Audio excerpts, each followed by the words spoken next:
now we should underline how exactly velocity can visualize within a conductor.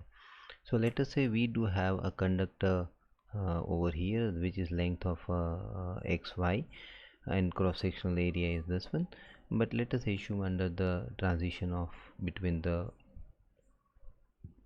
chosen length a and to b, the direction of the applied field is in the opposite direction, that is from y to x or b to a. So that is ex is somewhere on the this side arrow, and therefore the charge of electron having a negative charge, and therefore it will be moving opposite in direction of the applied field, and therefore it will move in the positive x direction. So if I want to if I want to see how exactly the change of the velocity in the x direction in the equation 6.4 or in the equation 6.6 that I want to visualize, then I want to underline the dv dvx upon dt, the rate of change of x directional velocity of the electrons under the influence of the applied ex.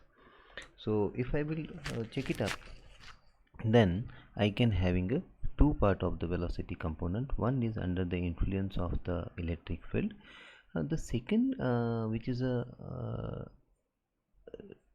decreases the velocity component, or the factor which is decreases the velocity component, and therefore there is a change of again the velocity. So this is basically, as it I put it subscript value over here, that is el dot dash la, that means electrons scattered by the lattice. So, and this is the velocity is accelerated because of the applied field. So the velocity is changing within your conductor, and that is basically with the two factor. One is factor that is because of applied field, and second is the because of this one. And the net velocity, if I will switch it off the applied electric field, if I will switch it on, then it will achieve the drift velocity, and then if let us say suddenly I switch it off the applied electric field, then slowly it is get decay, and the velocity will decreases. So in nutshell, the second factor is basically a damping factor of a velocity, and therefore we will look at both the factor individually. So let us move ahead with that. So we shall therefore obtain an expression for the dvx by dt for the electron lattice scattering. Now suppose at a t0, the average velocity of an electron, that is the v of x at a 0 time. So the last suffix time is t0. So as I mentioned over t0 here, just at instant we switch off the field, and then subsequently the vx, that is velocity of achieved by the electron, is tends to 0. So how is it? Basically it is decreasing or damped it, and it is given by the relation 6.9, that is the velocity of the x component, that is basically decreases with the e time factor. So that is e to the power minus t upon relaxation time. So any particular system, over here it is a conductor, so when the electric field is applied, so they are doing the drift velocity, and when they are doing a drift velocity, now you are turning off the applied field, so naturally it is slowly decreases by 1 over e instant, by decay to 1 over e instant, and that is basically relaxation time is defined. So it is written here, the in fact the time taken for a drift velocity to decay to 1 upon e of the initial value. That means again it get randomized, and this transition is referred as the relaxation time for the given system, or the relaxation time of my system. So now since ex is equal to already 0, so we can having that d upon dt vx due to the electron lattice scattering, that would be v of x, that is 0 instant, e to the power minus t upon tau divided by tau. And this is how we can able to calculate the scattering factor. So this divided by tau, that is because of you are taking the derivative of the Vx, and the earlier equation, that is 6.9.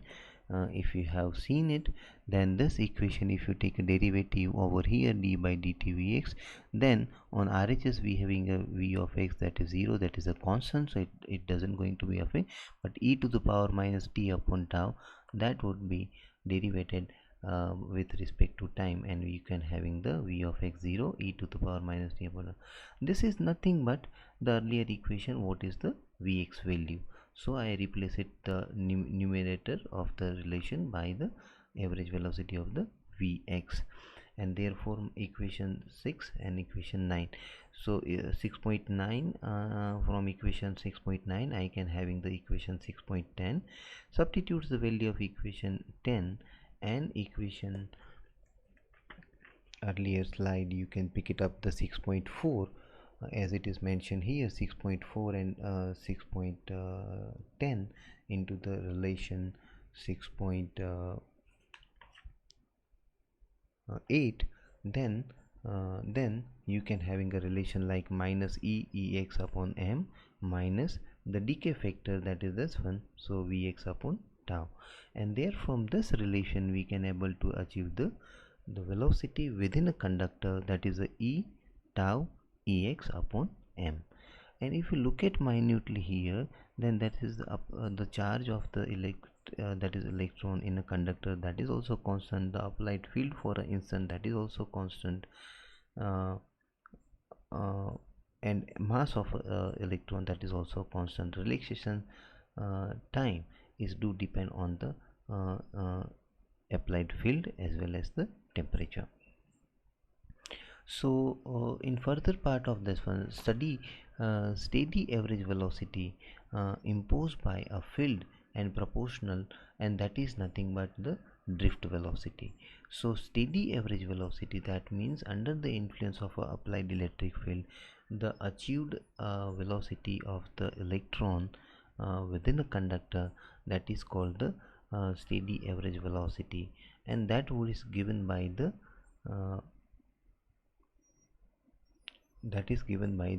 relation 6.11, that is the V of x.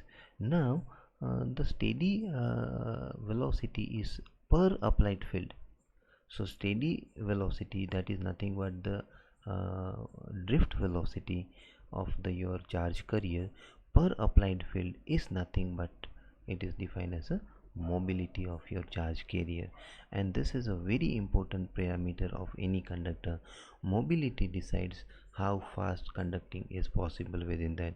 In general, mobility is only depend on the relaxation time of the system, and at present scenario you can understand that the relaxation time is strongly depend on the lattice structure and the temperature. So the previous okay, so one more thing, that is the mobility unit can be revealed as on the basis of this. You can say the meter square per so it is something like as it is written here, meter per second per volt per meter, so that is the m square v minus 1 second inverse. And with the relation comparing with the 6.2, 6.5 and 6.11, you can having the conductivity in terms of the mobility part, or that is will be given as a Ne mu, and same with the resistivity, so it will inverse of this, so it's 1 upon Ne mu. So that way the conductivity and the resistivity also put it in terms of the mobility. The same scenario can be visualized as a alternative method also. So let us, I do have a ionic crystal. Then ionic crystal is basically a cage of a positive ion and the negative ion, but it is 100% completion of the octet shell, and therefore there is a less number of the free electron. But still there is a as the temperature is increases, the host ions are become vibrating and the conduction can be taken place, that is called the ionic conduction.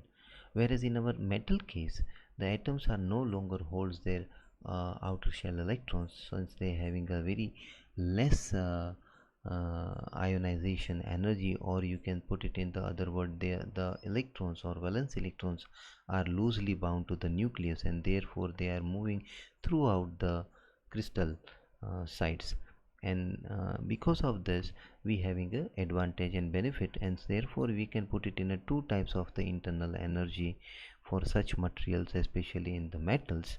And that is, one is a vibrational energy of a metallic atoms or the host ions about their mean position or mean equilibrium position of the lattice, and the second one is the free energy or a kinetic energy associated to the electrons. And entire period model on basis of this particular two. Now the thermal expansion, thermal conductivity, heat capacity, these are the some thermal properties which are strongly depend on the changes of their thermal energy, and it is do depend totally upon the change in this particular energy within the lattice and the free electrons. And therefore one should underline the word, that is the their kinetic energy increases as a part of a kinetic energy is of course lost by the collision with the atoms attached to the lattice. That means this random movement of electrons is definitely increased by the applied field, but at the same time it is also lose this particular, because when they are make a collision with the host ions or the atoms associated to your lattice, and resulting flow of the change or a current density is proportional to the velocity of the electron, and that's how you can understand this phenomenon. Okay, so classical theory also will help us to prove the electrical conduction. We have already seen that in the Ohm's law we can able to write it out. The current density is basically proportional to the applied electric field, and proportionality constant, either you put it in terms of conductivity or the resistivity.